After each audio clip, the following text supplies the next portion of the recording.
Assalamualaikum warahmatullahi wabarakatuh. Apa kabar semuanya? Ini mohon maaf saya baru sempat bikin video lagi ya, karena kemarin beberapa hari sempat agak sakit badannya. Terus ini kemudian sudah agak sembuh dan sudah bisa bikin video lagi. Oke. Ini saya bawa beberapa alat. Ini terkenal kartu bridge, kemudian ada juga dadu. Ada juga uang recehan ini. Kira-kira saya mau bahas apa? Ya, kita bahas matematika fisika di bab terakhir buku Boas, itu membahas tentang probabilitas. Atau kalau bahasa Indonesianya mungkin adalah kebolehjadian gitu ya. Ini bab berapa? Bab terakhir. Kenapa bab terakhir? Ya, apa bab sebelumnya sudah kita bahas? Belum. Karena saya suka lompat ke bab ini dulu, nanti baru bahas bab sebelumnya. Nggak apa-apa, saya nggak harus urut menjelaskannya. Saya lebih senang ingin menjelaskan yang ini dulu untuk saat ini. Kita acuannya ya buku Boas, tapi nanti pada saat penyampaiannya, mungkin saya lebih mengacu cara penyampaiannya dosen saya dulu, yaitu Pak Rosyid. Itu di bukunya beliau mekanika kuantum. Bukunya mekanika kuantum, tapi bab pertama itu membahas tentang probabilitas atau peluang. Silahkan kalau ada yang penasaran pengen baca buku beliau ya, itu judulnya adalah Mekanika Kuantum, Model Matematis Gejala Alam Mikroskopis Tinjuan Non-Relativistik. Itu pengarangnya Muhammad Farhani Rosyid. Itu buku mekanika kuantum, tapi bacanya bab pertama aja, itu yang tentang probabilitas. Bab ini kayaknya nggak bisa selesai kalau kita bahas dalam satu video. Ini jadi mungkin ada beberapa video, jadi supaya lebih enak saya tulis probabilitas 1 ketika pembahasan yang pertama, nanti lanjut ke pembahasan yang berikutnya kita buat video yang lain lagi. Kemudian pembahasannya nanti ini kita pakai cara yang sederhana itu, karena ada cara yang rumit, ada cara yang agak susah tapi justru lebih tepat sebenarnya, yaitu kalau kita membahasnya dengan matematika abstrak yang dikembangkan oleh Kolmogorov di KK. Tapi ini mata kuliah ini kan untuk semester 2, jadi saya lebih condong untuk pakai cara yang sederhana aja. Intinya adalah konsepnya bisa masuk, karena materi ini penting nanti, yaitu terutama untuk mata kuliah mekanika kuantum atau fisika kuantum, karena nanti kita akan berhadapan dengan teori peluang. Kita mulai dengan pengenalan istilah-istilah.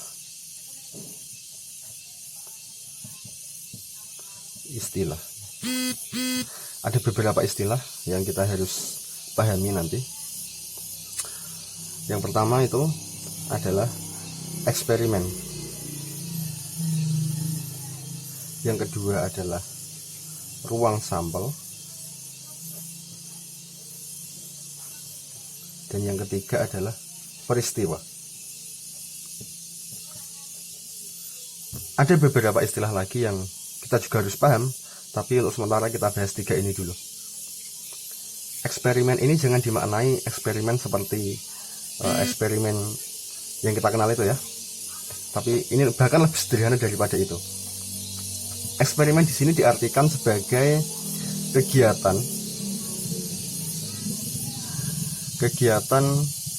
pemaparan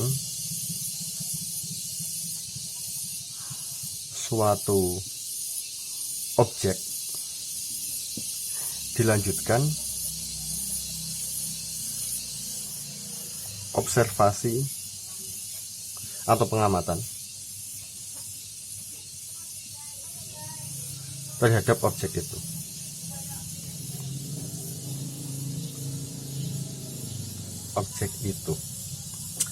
Contohnya apa? Contohnya adalah example ya. Contohnya adalah pelemparan sebuah dadu.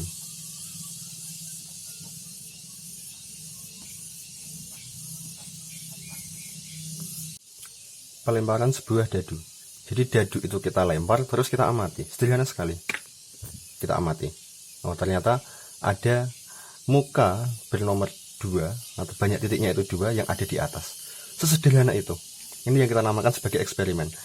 Atau contoh yang lain misalnya adalah pelemparan koin gitu ya.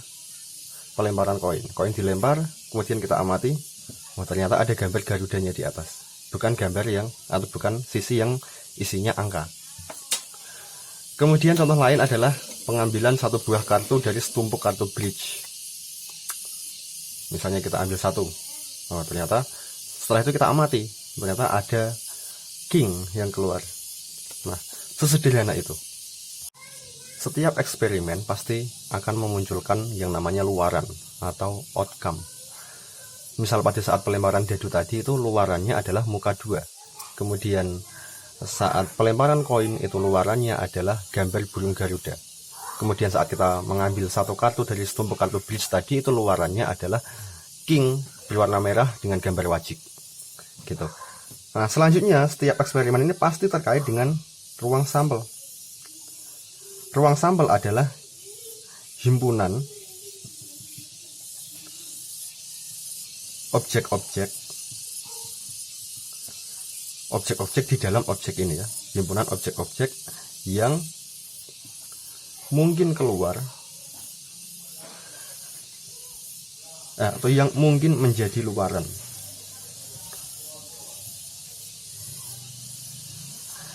Dalam suatu eksperimen.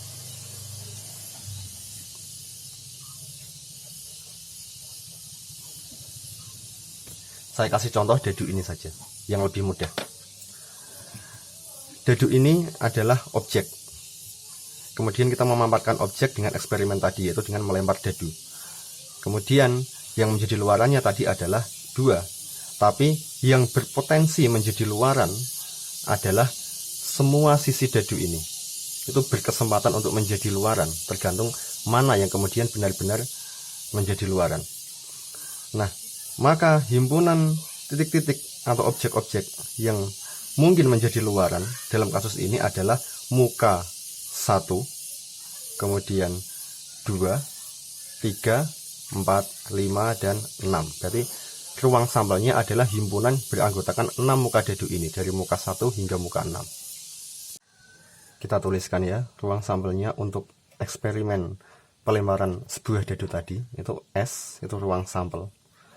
Itu adalah muka 1, muka 2, muka 3,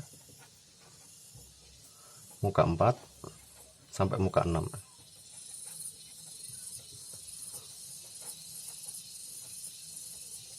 Ini adalah ruang sampel untuk pelemparan dadu tadi. Kalau untuk pelemparan koin, maka ruang sampelnya adalah himpunan yang beranggotakan sisi koin yang satu, yaitu bergambar Garuda ini, dengan sisi koin yang satunya lagi yang berisi angka. Kalau pada pengambilan satu buah kartu dari setumpuk kartu bridge ini, maka ruang sampelnya adalah seluruh tumpukan kartu bridge ini. Ya. Ada berapa banyak itu? Yaitu ada sebanyak 52. 52 itu jokernya tidak ikut ya. Jadi kita selalu sepakat bahwa dalam satu tumpuk kartu bridge jumlahnya ada 52 dengan catatan joker kita buang. Kemudian 52 itu adalah 13 dikali 4. 13 itu adalah banyaknya kartu tiap gambar atau tiap-tiap bentuk. Dan ada 4 buah macam gambar atau 4 buah bentuk, yaitu scope atau bahasa Inggrisnya spade ya. Kemudian ada wajik atau diamond. Kemudian ada heart, hati, ya. Kemudian ada club atau keriting. Kita mungkin sering istilahnya pakai bahasa Indonesia aja ya. Keriting, hati, wajik, scope. Oke. Dan masing-masing bentuk itu ada 13. Ini saya jelaskan karena ada juga mahasiswa yang belum hafal dengan kartu ini. Kayaknya nggak biasa main ini juga. Mungkin soleh dan solehah sekali. Berikutnya peristiwa. Peristiwa di sini jangan dimaknai peristiwa seperti yang kita kenal di keseharian, peristiwa kebakaran atau peristiwa ini. Bukan itu maksudnya.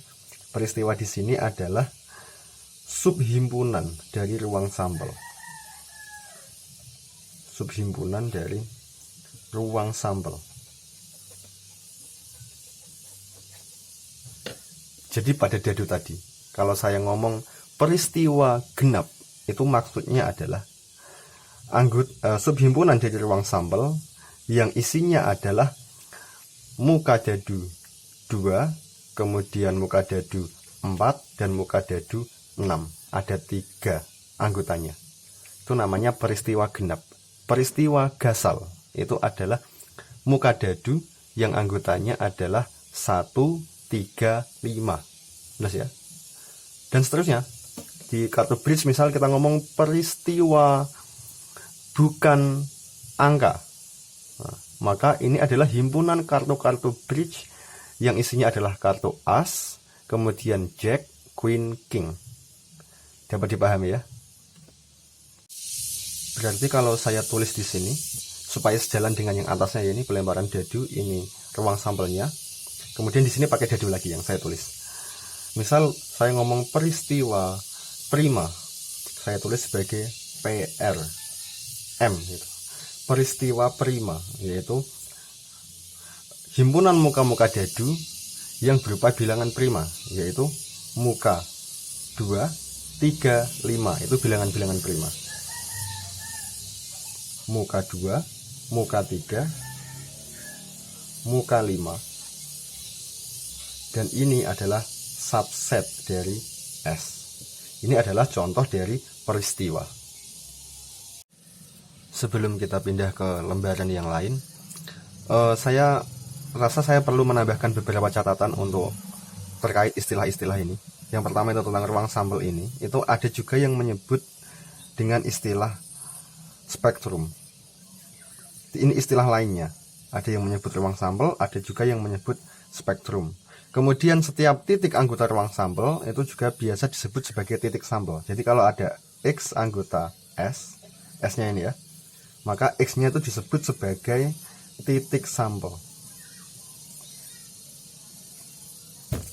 Kemudian soal peristiwa. Peristiwa ini kita ngomongnya subhimpunan. Maka kita nanti mungkin akan sering dihadapkan pada istilah irisan, kemudian union atau gabungan, dan definisi-definisi itu supaya kita nggak lupa gitu ya. Ada definisi irisan, misal A irisan B, itu didefinisikan atau diartikan sebagai semua himpunan X di mana X anggota A, X anggota A dan X anggota B. Lihat ya, irisan terkait dengan dan. Kemudian union atau gabungan A gabungan B atau A union B itu adalah himpunan X demikian rupa sehingga X anggota A atau X anggota B. Union gabungan terkait dengan atau. Ini kaitan ini jangan dilupakan. Ada lagi satu lagi yang penting, yaitu A komplement. Itu adalah himpunan semua X di mana X tidak X bukan anggota A. Ini. Oh iya, ini saya tambahin sedikit ya. X bukan anggota A, terus S anggotanya siapa? X itu anggota S, ya. Tapi dia bukan anggota A, itu namanya A komplement. Kita ngomong ini itu nanti penerapannya kemana? Oke, saya kasih contoh gini. Kalau saya ngomong peristiwa prima dan genap, itu berarti saya sedang ngomong dan di sini. Itu artinya saya ngomong irisan. Prima dan genap. Peristiwa prima itu muka 2, muka 3, muka 5. Peristiwa genap itu muka 2, muka 4, muka 6. Irisannya berarti adalah himpunan yang anggotanya adalah hanya muka 2. Kalau saya ngomong peristiwa prima atau genap, berarti kita pakainya union atau gabungan. Ini. Jelas ya? Itu berarti gabungan dari dua yang tadi, yaitu muka 2, muka 4, muka 2, muka 3, muka 4, muka 5, muka 6. Gitu. Kalau saya ngomong peristiwa bukan prima, itu bukan berarti bukan anggota. Kita pakainya komplement. Bukan prima berarti muka 1, muka 4 dan muka 6. Gitu. Semoga jelas ya. Selanjutnya kita mau bahas titik sampel dan peristiwa yang terjadi. Titik sampel dan peristiwa yang terjadi. Kita fokus pada kata terjadinya ini ya. suatu titik sampel itu dikatakan terjadi, ya, titik sampel itu dikatakan terjadi itu jika titik sampel ini itu keluar atau dia menjadi luaran dalam suatu eksperimen. Jika titik itu menjadi luaran.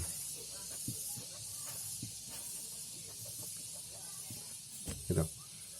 Kemudian suatu peristiwa, ya, peristiwa ini dikatakan terjadi jika ada titik sampel anggota peristiwa itu yang terjadi. Ini dikatakan terjadi jika ada titik sampel anggotanya, titik sampel anggota peristiwa itu yang terjadi.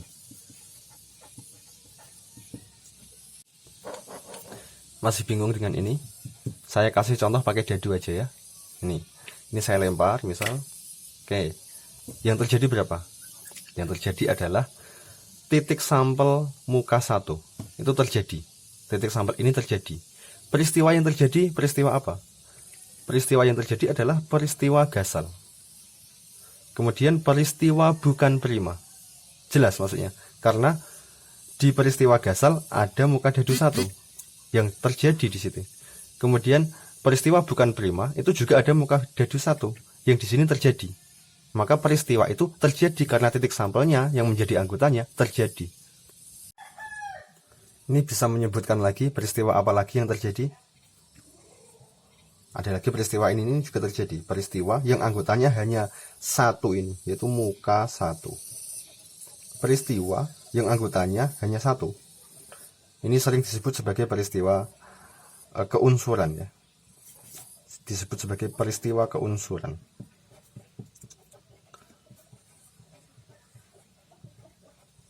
Karena hanya 1 unsur atau singleton, himpunan yang anggotanya 1.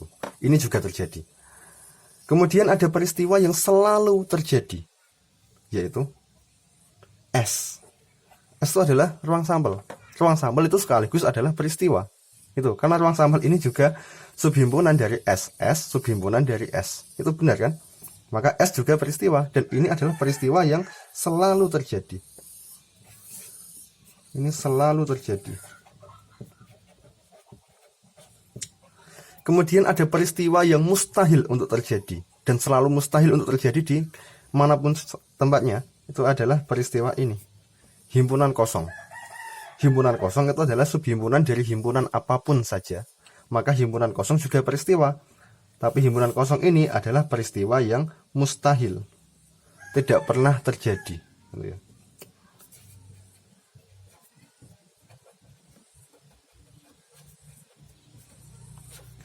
Makanya kita mengatakan dia mustahil terjadi, tapi dia juga peristiwa. Kalau ini peristiwa mustahil, kalau S ini karena selalu terjadi, maka dia disebut juga dengan peristiwa pasti. Gini. Sekarang kita masuk ke pembahasan tentang peluang, ya. Peluang ini adalah menyatakan besarnya kemungkinan. Nah, kemungkinan apa? Yaitu kemungkinan bagi peristiwa untuk terjadi.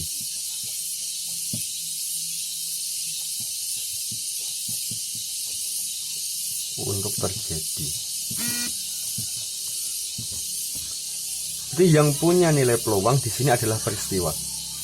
Ini perlu dicatat ya, bahwa yang punya nilai peluang hanya peristiwa. Yang punya nilai peluang itu peristiwa.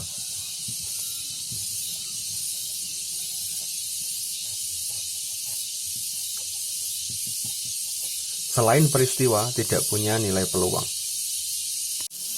Sampai sini pasti masih ada yang bingung. Saya yakin. Maksudnya apa itu? Yang punya nilai peluang adalah peristiwa. Contohnya gini ya, saya kasih contoh. Seumpama di dalam pelemparan dadu itu saya menanyakan berapakah peluang munculnya mata dadu genap. Itu berarti kita menanyakan besarnya kemungkinan peristiwa genap itu terjadi. Peristiwa genap adalah peristiwa yang anggotanya adalah Mukadadu 2, 4, 6. Jadi kita menanyakan berapa besar kemungkinan Mukadadu 2 atau 4 atau 6 untuk terjadi. Kemudian kalau misal saya tanyakan, berapakah peluang munculnya mata dadu 2 misal, itu bukan berarti 2 di situ sebagai titik sampel, tapi saya ngomong tentang peristiwa keunsuran, yaitu peristiwa yang anggotanya hanya satu buah titik sampel, yaitu titik sampel 2 itu. Jadi saya sedang menanyakan berapa besar kemungkinan peristiwa keunsuran yang anggotanya adalah muka 2 itu untuk terjadi. Selanjutnya, bagaimanakah cara kita memberikan nilai peluang itu bagi peristiwa-peristiwa? Nah, akan kita bicarakan setelah ini. Tapi sebelum itu kita mau bikin batasan dulu, yaitu kita bikin batasan seperti ini. Ruang sampel yang kita bicarakan nanti, yang kita bicarakan ya, itu kita batasi hanya pada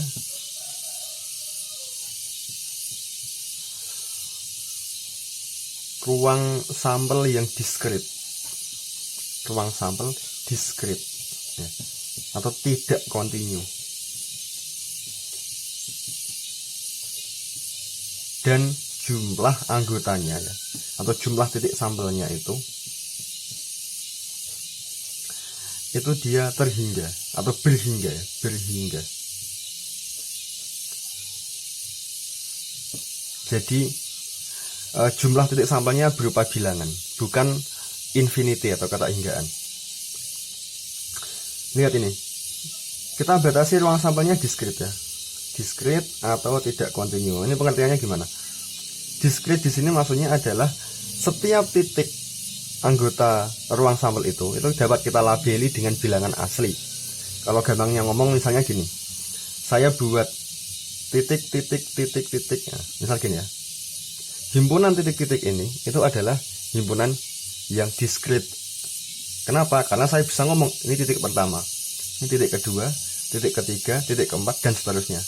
Tapi kalau saya buat misal garis lurus gini ya, himpunan titik-titik yang ada dalam garis lurus ini itu adalah himpunan yang kontinu. Kenapa? Karena kita nggak bisa ngomong ini titik pertama, titik keduanya mana? Ya sedikit setelah titik ujung ini ya. Titik ketiganya sedikit setelahnya lagi. Sedikitnya itu berapa nggak jelas. Gitu. Jadi nggak bisa dinomori 1, 2, 3. Kita nggak ngomong himpunan-himpunan yang seperti ini. Kita ngomong himpunan-himpunan yang diskrit, atau kalau istilah lainnya mungkin orang sering pakai kata tercacah gitu, atau countable. Dan kita nggak ngomong himpunan yang uncountable, tidak tercacah. Lanjut ya, bagaimana memberikan nilai peluang bagi peristiwa. Nah, bagaimana memberikan nilai peluang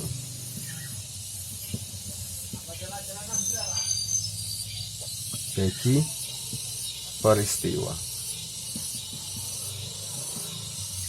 Secara umum ada 3 cara. Yang pertama adalah cara paling sederhana ini. Kalau misal ditanyakan berapakah peluang peristiwa A itu himpunan ya, dan peristiwa, kita tuliskan PA, peluang dari peristiwa A.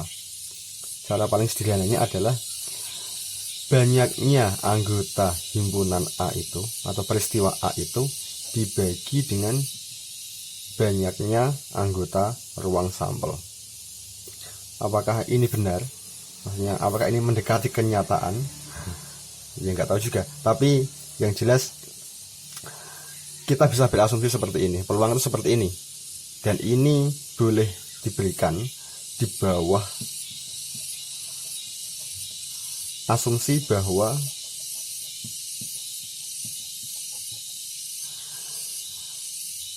titik sampel atau tiap-tiap titik sampel, atau titik sampel manapun, saya tulis gitu ya, itu punya kemungkinan yang sama untuk terjadi.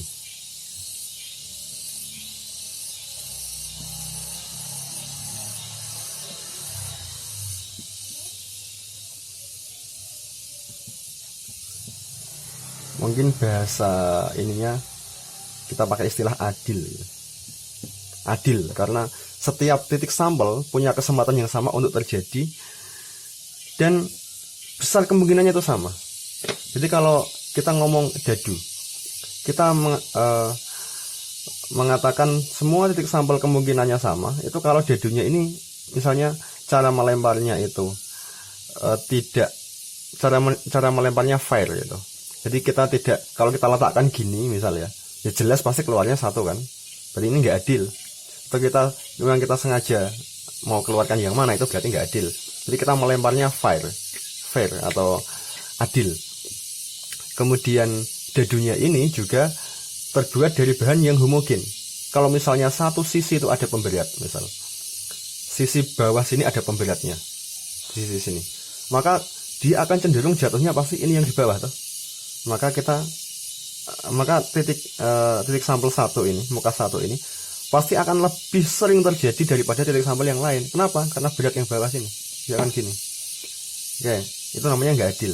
Kalau kasusnya seperti itu, jadi tidak di bawah asumsi ini, maka definisi ini atau pemberian nilai peluang seperti ini jadi nggak sah seperti itu. Oke ya. Contoh lain lagi sebenarnya ada yang kita sering temui di kehidupan kita ya. Kalau pas kita main badminton itu kalau kita tanyakan berapakah peluang bagian sayap shuttlecock itu supaya kena raket. Nah itu peluangnya kecil sekali. Kenapa? Karena shuttlecock itu ada pemberatnya di bagian bawah, jadi yang kena raket ya yang bagian bawah gitu. Itu namanya kasusnya itu nggak adil. Berarti dia tidak termasuk ke sini. Cara berikutnya untuk memberikan nilai peluang bagi peristiwa itu adalah dengan lakukan eksperimen berkali-kali. Lakukan eksperimen berkali-kali. Berapa kali? Semakin banyak semakin bagus. Kalau ditanyakan peluang bagi peristiwa A, itu adalah banyaknya peristiwa A terjadi. Banyaknya peristiwa A terjadi dibagi dengan banyaknya eksperimen yang kita lakukan. Dan akan semakin benar ketika N-nya itu mendekati tak hingga. Jadi ini limit N mendekati tak hingga. Eksperimen sebanyak tak hingga kali sebenarnya kan nggak ada. Tapi intinya adalah kita buat eksperimen itu sebanyak-banyaknya. Maka semakin banyak akan semakin benar gitu pendekatan kita tentang nilai peluang dari suatu peristiwa. Dan kita bisa memberikan nilai peluang seperti ini itu karena kita beranggapan bahwa alam itu simetris atau alam itu konsisten atau berpola. Jadi kalau saya tanyakan berapa peluang batu itu jatuh setelah saya lepaskan di ketinggian 1 meter dari permukaan bumi, peluang jatuhnya adalah kita bisa mengatakan hampir 100% atau hampir selalu jatuh dia. Tidak pernah saya lepaskan tiba-tiba batunya terbang. Nah, itu enggak seperti itu. Tapi apakah benar bahwa kemudian kita mengatakan bahwa peluangnya itu 1 ya, atau 100% peluang untuk batu jatuh itu setelah saya lepaskan? Itu kan sebenarnya kita nggak tahu setelah percobaan ke 1000 kali atau 1 juta kali ini batunya bisa terbang apa enggak, selalu jatuh. Nah, ada semacam keyakinan atau kepercayaan bahwa di alam itu berpola. Memang hukum alamnya begitu, jatuh terus gitu misal. Sehingga kita bisa mendefinisikan peluang seperti itu. Untuk kasus yang kedua ini, itu peluangnya tidak harus untuk kasus yang adil ya. Ini kan hanya untuk yang adil. Kalau ini enggak. Berikutnya yang ketiga. Cara yang ketiga ini adalah cara versi abstrak, yaitu versi Kolmogorov. Atau yang dikembangkan oleh Kolmogorov dan kawan-kawannya. Terus DKK aja lah. Tidak akan saya bicarakan di sini. Kenapa? Karena kalau kita bicarakan di sini nanti jatuhnya kita bunuh diri. Ya nggak se-ekstrim itulah ya. Tapi intinya kalau kita ngomong ini itu bahasanya sudah agak abstrak. Ya agak tepat, tapi jadi nggak simpel. Kalau kita mau ngomong ini nanti kita atau yang penasaran ya, yang pengen belajar ini itu nanti lanjutannya ada membahas aljabar sigma, kemudian membahas teori ukuran. Kalau dilanjutkan nanti bisa ke pengubah acak, proses stokastik dan lain-lain. Bagi yang penasaran, tapi nggak akan saya bicarakan di sini. Yang penting untuk kita catat adalah setiap peluang apapun itu pasti punya sifat seperti ini atau memenuhi sifat seperti ini. Peluang dari peristiwa yang berupa ruang sampel itu pasti satu. Pasti karena kenapa? Karena ruang sampel pasti terjadi, gitu ya. Ini adalah peristiwa pasti. Peluangnya peristiwa pasti itu peluangnya satu. Kalau peluang dari peristiwa mustahil atau himpunan kosong itu pasti nol. Karena banyak anggotanya kan, kalau misal kasusnya adil ya, banyak anggotanya kan nol. Nol dibagi ini, bagi berapapun ya nol. Tapi secara umum selalu berlaku seperti ini. Kemudian seandainya ada peristiwa A, kemudian ada peristiwa B, AB itu keduanya peristiwa ya. Kemudian A irisan B itu himpunan kosong, jadi dia tidak beririsan, maka peluang terjadinya peristiwa A atau B gitu ya, itu pasti adalah peluang A ditambah dengan peluang B. Paham ya? Kalau kita punya dua peristiwa, kemudian dua peristiwa itu tidak saling beririsan atau irisannya himpunan kosong, maka peluang dari himpunan A digabung himpunan B atau peristiwa A digabung peristiwa B itu adalah peluang peristiwa A ditambah dengan peluang peristiwa B. Oke, ini tolong diingat-ingat. Kalau misal saya tanya peluang A komplement, pasti berlaku ini. Lihat ya, peluang A komplement itu adalah 1 dikurangi peluang A. Kenapa ayo? Karena A digabung dengan A komplement itu adalah S, atau S itu adalah ruang sampel itu. A komplement digabung dengan A adalah S. Berarti peluang dari S adalah peluang dari A plus peluang dari A komplement. Dan A komplement dengan A itu kan saling asing, atau irisannya adalah himpunan kosong, maka memenuhi ini kan. Peluang dari S adalah peluang dari A plus peluang dari A komplement. Sehingga peluang dari A komplement adalah peluang dari S dikurangi peluang dari A, menjadi 1 dikurangi peluang dari peristiwa A. Ini adalah efek dari yang atas ya. Ini mengakibatkan yang bawah ini. Kemudian ada lagi misal sifat seperti ini. Peluang dari A irisan B ini, seandainya AB itu tidak saling asing. Berarti kita nggak ngomong yang ini ya sekarang ya. Kalau yang ini kan A dengan B itu irisannya himpunan kosong. Ini kasusnya misalnya A irisan B tidak harus himpunan kosong. Jadi ini kita ngomong lain lagi, lain kasus dengan yang ini. Tapi ini bukan kita ngomong gorof lah ya. Ini juga nggak kita bicarakan. Pokoknya kita ngomong yang lain lagi. Seandainya A irisan B ada nilainya, atau pokoknya A irisan B itu tidak himpunan kosong itu, maka pasti akan berlaku ini. Peluang A kemudian ditambah peluang B kemudian dikurangi peluang A gabungan B. Dan sebaliknya juga akan berlaku.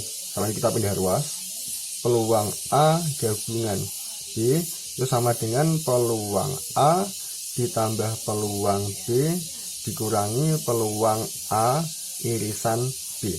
Ini penjelasannya seperti apa ini? Saya gambar di sini ya, masih ada ruang sedikit. Lihat ini, seandainya ada peristiwa A, himpunan kan, ada peristiwa B. Ini adalah A irisan B. Lihat ya, kalau saya ngomong peluang A gabungan B, jadi kan peluang sekian ini. Peluang A itu adalah peluang ini ditambah peluang ini. Peluang B itu adalah peluang ini ditambah peluang ini. Jadi kalau peluang A ditambah peluang B itu adalah ini ditambah ini lagi ditambah ini. Jadi kan ininya double jadi.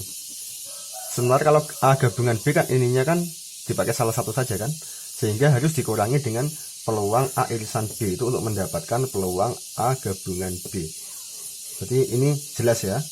Berarti kalau dari sini, kalau lanjut ke atasnya itu gampang, karena ini dan atasnya itu cuma pindah ruas saja. Ini pindah ruas ke sana, ini pindah ruas ke sana, jadi ini jadi ini jadi ini. Udah, berarti jelas. Oke, sekarang kita latihan mencari peluang. Latihan. Kita asumsikan sebelum latihan ini bahwa setiap titik sampel itu memiliki kemungkinan yang sama untuk menjadi luaran dalam eksperimen. Sehingga rumus yang tadi saya berikan, yaitu bahwa peluang peristiwa A itu adalah banyaknya anggota peristiwa A dibagi dengan banyaknya anggota ruang sampel. Itu bisa kita gunakan karena kita di sini kasusnya adil ya, sehingga rumus itu bisa dipakai. Oke, yang pertama, latihan yang pertama itu eksperimen yang kita gunakan adalah pelemparan 2 buah koin.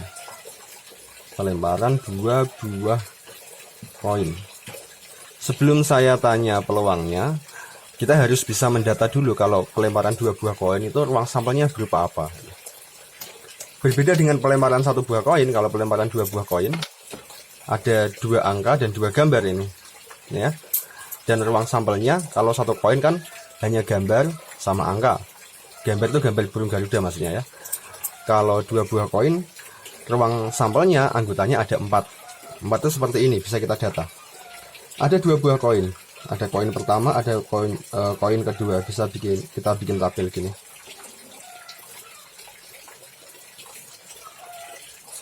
Koin pertama ada gambar, pakai G kecil aja lah, gambar, ada angka. Koin kedua juga ada gambar, ada angka.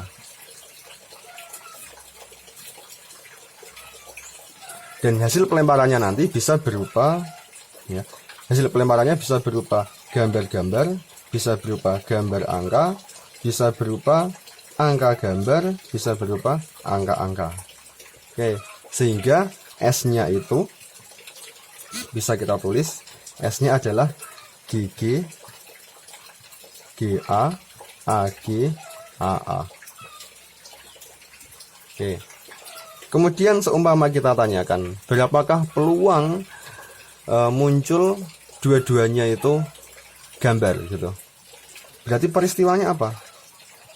Nah, dua-duanya gambar, berarti peristiwanya adalah peristiwa GG, gambar-gambar. Nah ya. Maka berapakah peluangnya? Peluangnya adalah peluang A itu sama dengan N. A dibagi dengan N S. NA itu adalah hanya 1 ini ya. 1 dibagi dengan NS nya adalah 1, 2, 3, 4. Maka peluangnya adalah 1/4. Mudah sekali ya. Oke, sekarang kasus yang bukan kasus lagi. Saya ambil peristiwa yang lain untuk kasus pelemparan 2 buah koin ini. Misalnya peristiwa yang kedua, ini peristiwa pertama. Peristiwa kedua adalah peristiwa munculnya yang 1 gambar, yang 1 angka. Itu berarti anggota peristiwanya adalah ada berapa? Yang 1 gambar, yang 1 angka. Ada 2 ini, gambar angka atau angka gambar. Gambar angka atau angka gambar. Maka peluang terjadinya peristiwa B ini itu adalah NB dibagi dengan NS, yaitu 2 dibagi dengan 4 sama dengan setengah. Mudah sekali ya. Di sini peluang muncul salah satu gambar, salah satu angka itu ternyata lebih besar daripada peluang muncul dua-duanya gambar. Tapi dicatat ya, pada saat eksperimen belum tentu yang terjadi adalah yang peristiwa B. Ya kita nggak tahu, tergantung eksperimennya seperti apa. Kita coba ya, kalau misal kita lakukan eksperimen. Oke, yang keluar adalah, ternyata benar, yang terjadi adalah peristiwa B, yaitu salah satunya angka, salah satunya gambar. Ternyata ini peluangnya memang lebih besar daripada yang peristiwa A ini. Kalau misal saya buat peristiwa yang ketiga, saya kasih nama peristiwa C. Peristiwa C ini adalah peristiwa munculnya salah satu gambar salah satu angka atau dua-duanya gambar. Saya pakai kata atau ya, berarti maksudnya adalah C itu adalah A gabungan B. Jelas ya? Karena saya pakai kata atau. Dan itu isinya adalah GG, GA, AG. Maka berapakah peluangnya ini? Peluangnya ini adalah 3 dibagi dengan 4 ya, yaitu 3/4.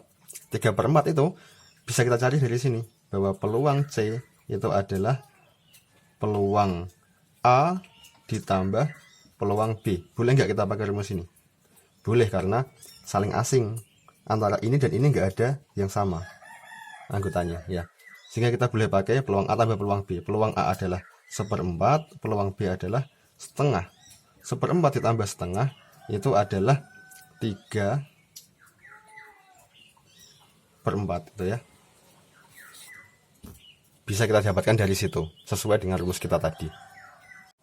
Eksperimen yang kedua sekarang, saya menggunakan kartu bridge, yaitu pengambilan satu buah kartu dari satu tumpuk kartu bridge ya. Ini contoh yang kedua, atau latihan yang kedua.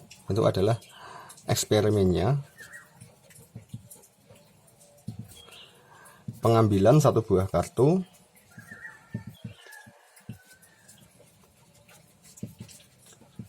dari satu tumpuk kartu bridge atau satu set ini ya,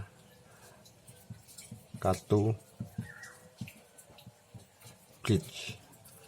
Ruang sampelnya apa? S. Saya nggak mau nulis semuanya ya, masa saya mau tulis satu-satu, ini kan banyak sekali, nggak mungkin ya. Oke, kemudian kalau misal saya tanyakan berapa peluang munculnya peristiwa as atau hati, berarti kartu yang muncul nanti adalah harus as atau hati.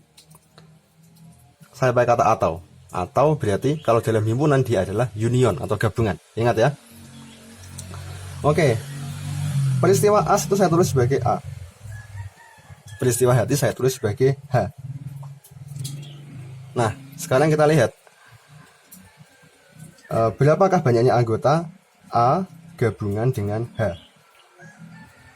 Karena peluang untuk mencari A gabungan H ini, munculnya kartu as atau hati tadi, itu adalah N A gabungan H dibagi dengan NS.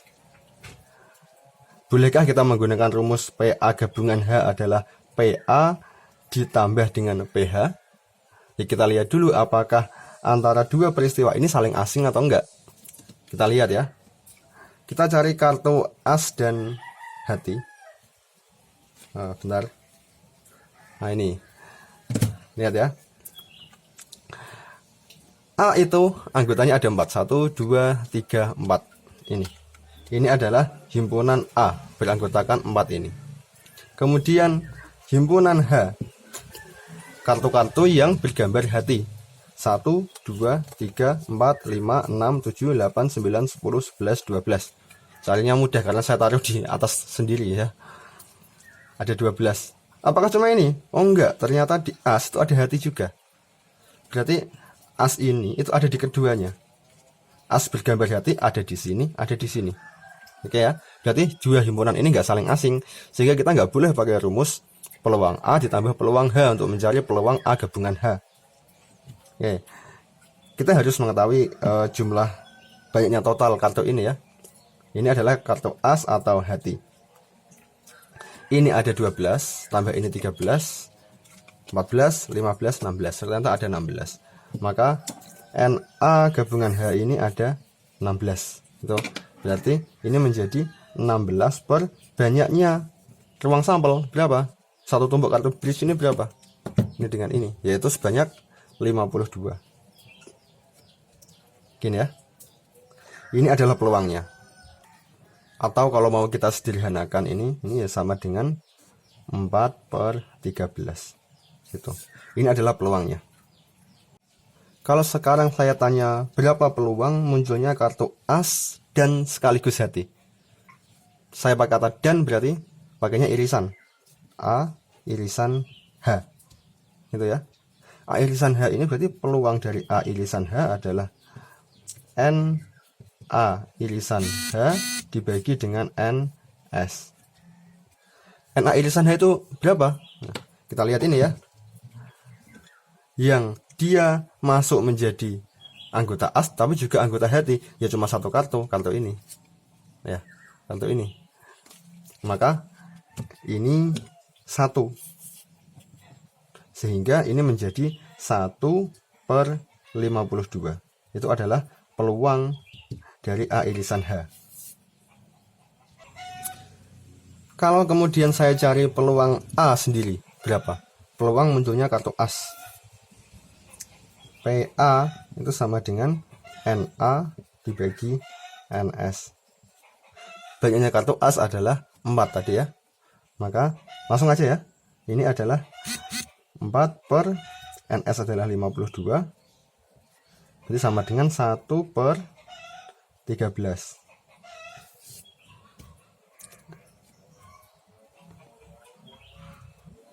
Oke, ini beda dengan ini ya.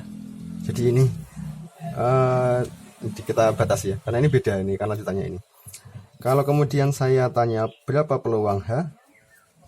Peluang H adalah atau peluang munculnya gambar hati itu adalah NH dibagi dengan NS. Dan itu sama dengan 13/52. Karena banyaknya kartu bergambar hati ada 13 kan, dibagi 52. Ini sama dengan 1/4. Kita cek coba sekarang.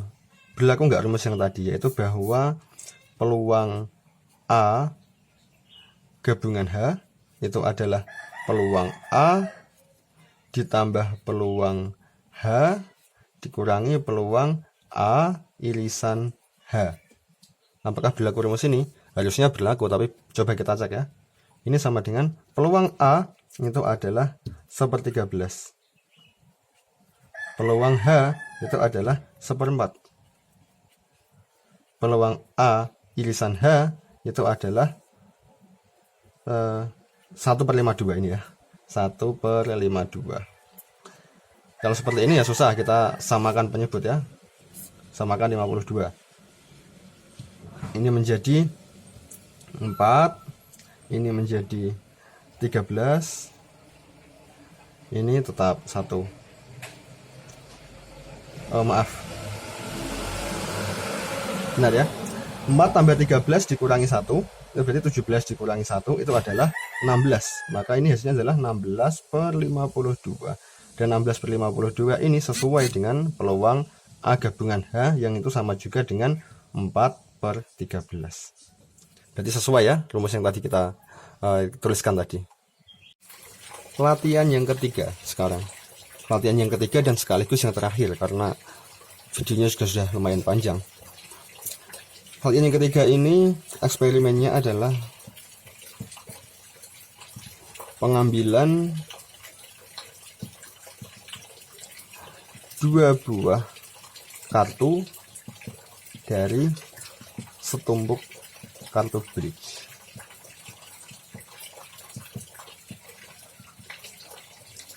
Tidak seperti yang tadi. Kalau yang tadi kan pengambilan 1 buah kartu, sekarang pengambilan 2 buah kartu. Ruang sampelnya S. Banyaknya anggota ruang sampel berapa? Ingat ya, ruang sampelnya NS-nya ini bukan 52. Kenapa? Karena kita mengambil 2 buah kartu. Setiap titik sampel itu ada 2 buah kartu. Banyaknya anggota ruang sampel ini adalah banyaknya kemungkinan kalau kita mengambil 2 dari 52. Tanpa memperhatikan urutan ya, maksudnya kartu yang mana dulu yang diambil, enggak, karena kita mengambilnya bersamaan, kemudian mendapatkan 2 kartu, kita enggak memperhatikan urutannya yang mana dulu. Oke, maka ini menggunakan apa ini? Mencari banyaknya kemungkinan 2 dari 52, yaitu di SMA ada ya, menggunakan kombinasi 52 diambil 2. Cara mencarinya semoga masih ingat, karena di SMA ada. Kalau kita memperhatikan urutan, maka kita pakainya bukan C. Kita pakainya adalah P. permutasi, tapi karena di sini nggak memperhatikan urutan, pakainya C. Oke.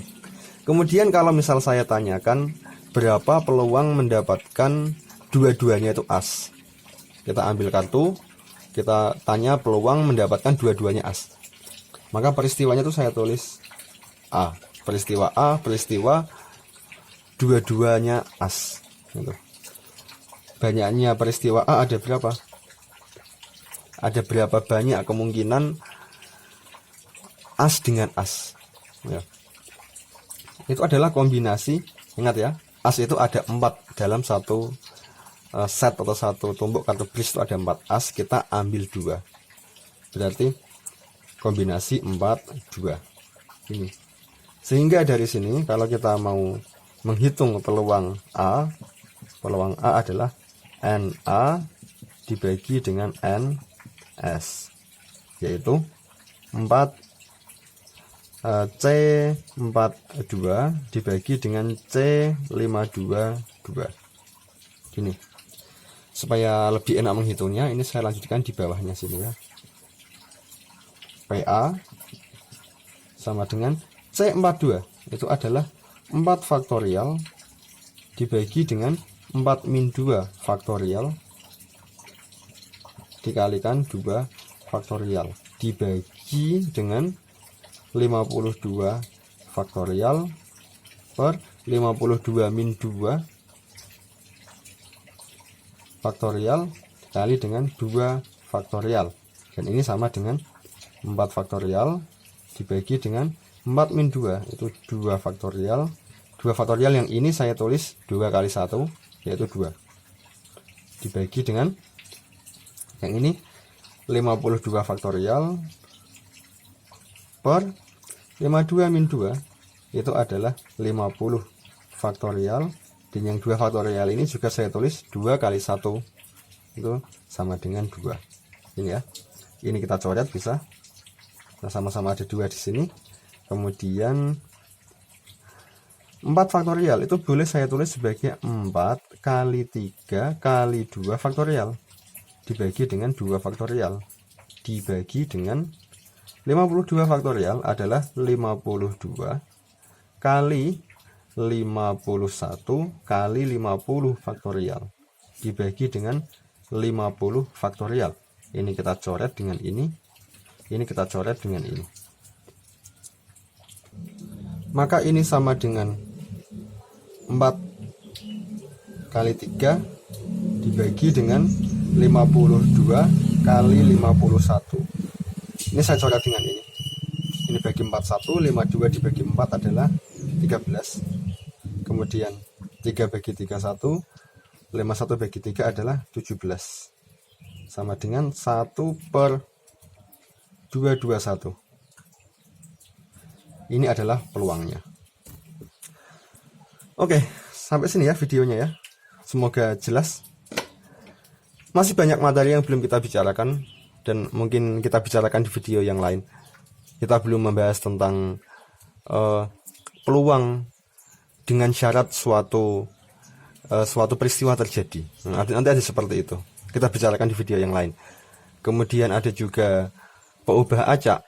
Kemudian kita juga harus ngomong lagi tentang peluang di ruang sampel yang kontinu, tidak diskrit.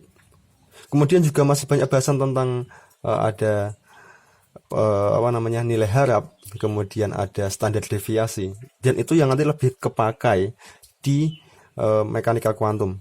Tapi karena dari awal masuk saya langsung bahas ke sana kan enggak. Saya bahasnya sampai sini dulu. Nanti kita lanjutkan di video yang lain. Semoga ini dipahami dengan baik, karena ini pengantar ya. Pengantar di materi tentang peluang ini. Ini termasuk materi-materi awal. Semoga bisa dipahami dengan baik. Oke. Assalamualaikum warahmatullahi wabarakatuh.